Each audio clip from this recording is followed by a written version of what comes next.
اعوذ باللہ من الشیطان الرجیم بسم اللہ الرحمن الرحیم ونزلنا من السماء ماء مبارکا فانبتنا به جنات وحب الحصید صدق اللہ العظیم رب اشرح لی صدری ویسر لی امری واحلل عقدۃ من لسانی یفقہوا قولی رب یسر ولا تعسر وتمم بالخیر آمین یا رب العالمین۔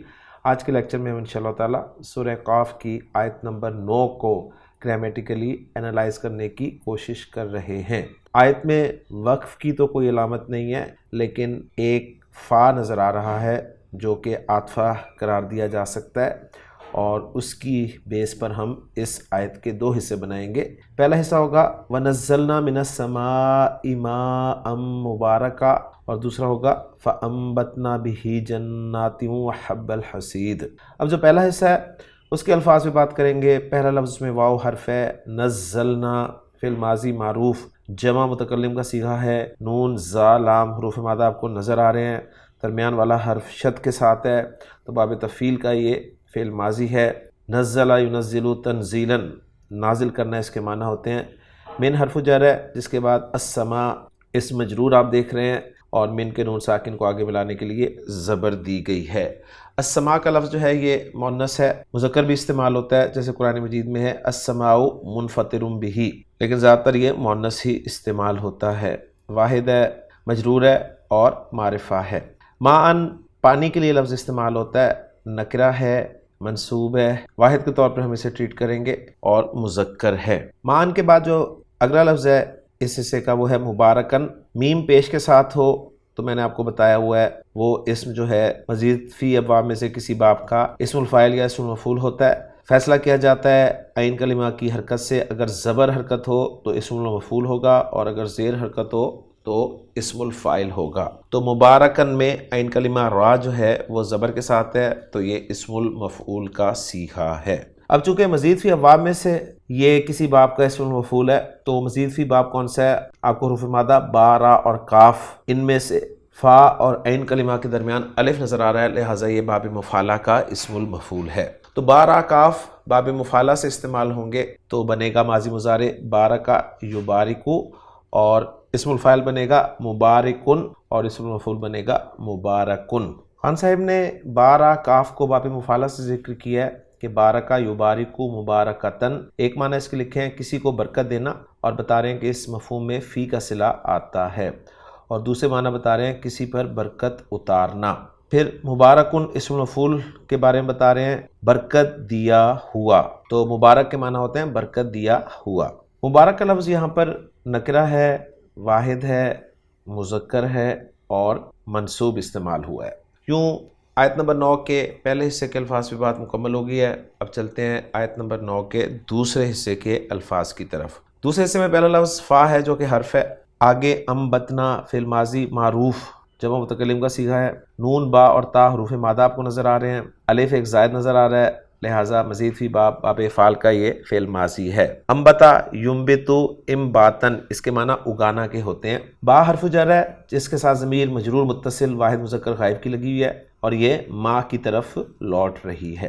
جناتن جو ہے یہ جنہ کی جمع ہے، اور یہاں پر یہ منصوب یا مجرور استعمال ہوا ہے، اس کو ہم انشاءاللہ تعالی ترکیب میں جاننے کی کوشش کریں گے۔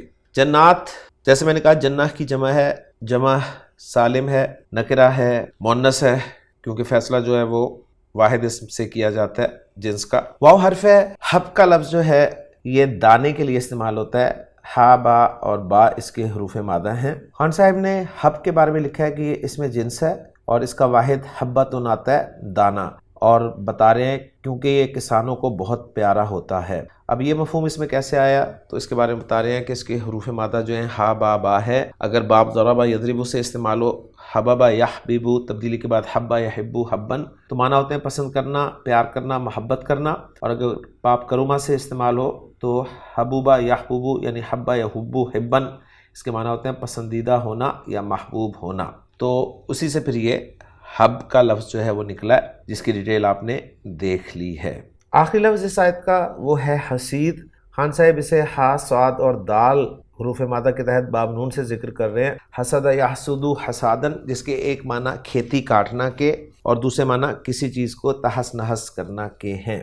حسید کے بارے میں لکھ رہے ہیں کہ یہ فعیل کے وزن پہ صفت ہے اسم المفعول کے معنی میں، کیونکہ ہم جانتے ہیں کہ فعیل کا وزن جو ہے یہ اسم الفاعل کے معنی میں بھی ہو سکتا ہے اور اسم المفعول کے معنی میں بھی، تو یہاں پر یہ اسم المفعول کے معنی میں ہے، یعنی کاٹا ہوا یا تہس نہس کیا ہوا، تو یہاں پر حسید جو ہے یہ کاٹا ہوا کے معنی میں استعمال ہوا ہے۔ الحسید کا لفظ جو ہے یہ معرفہ ہے، مجرور ہے، واحد ہے اور مذکر ہے۔ تو الحمدللہ جی آیت نمبر 9 کے تمام الفاظ پہ ہماری بات مکمل ہو گئی ہے۔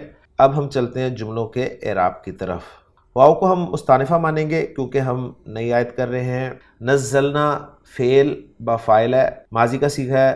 ہم جانتے ہیں کہ ماضی کے اگر 2 صیغوں سے ہو تو فاعل آگے آ سکتا ہے، اور اگر 12 سے ہو تو فاعل ہمیشہ ضمیر کی صورت میں ساتھ ہوتا ہے، تو یہ 12 میں سے ہے، لہٰذا فاعل اس کا ساتھ ہے جو نا ضمیر مرفوع متصل ہے۔ تو نزلنا فعل با فاعل، ترجمہ ہم نے نازل کیا، کیا نازل کیا؟ وہ مفعول بھی ہوگا، وہ ہے ما ان، اس لیے منصوب نظر آ رہا ہے۔ ما ان کی آگے صفت آ رہی ہے مبارکن، اس لیے آپ دیکھ رہے ہیں کہ مبارکن جو ہے وہ چاروں اعتبارات سے ما ان کے مطابق ہے۔ تو ما ان مبارکن یہ موصوف صفت مرکب توصیفی مفعول بھی بن گیا نزلنا فعل کے لیے۔ من السمائی جار مجرور یہ متعلق ہو جائیں گے نزلنا فعل کے، اور یہ من ابتدائی ہے، ظاہر بات ہے کہ اتارنے کی ابتدا کہاں سے ہوئی ہے۔ تو نزلنا فعل اپنے فاعل، اپنے مفعول بھی اور اپنے متعلق سے مل کر جملہ فعلیہ بن گیا۔ ترجمہ کریں گے اور ہم نے نازل کیا آسمان سے ایسا پانی جو مبارک ہے۔ فا جو ہے اس کو ہم یہاں سببیہ لے سکتے ہیں، یعنی یہ سبب بتانے کے لیے استعمال ہوا ہے، پھر اس کے سبب سے یعنی اس کی وجہ سے انبتنا فعل اور فاعل، نا ضمیر مرفوع متصل اس کا فاعل، اس پہ بھی وہی کام آپ کر سکتے ہیں جو آپ نے نزلنا صیغے پر کیا ہے۔ پھر اگایا ہم نے، کیا اگایا؟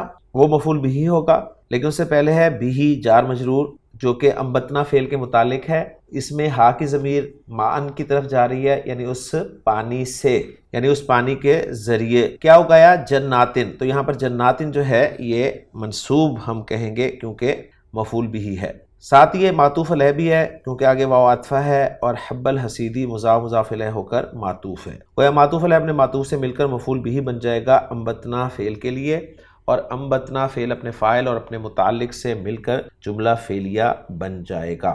یہاں پہ تفسیر جلالین میں ذکر یہ کیا گیا ہے، الزر کو محذوف مان کر اشارہ کر دیا کہ الحسید صفت ہے، اور الزر موصوف کو حذف کر کے صفت کو اس کے قائم مقام کر دیا ہے، اور حسید بمعنی محسود ہے، یعنی وہ کھیتی جس کی شان کٹنا ہو، جیسے گندم، جو وغیرہ۔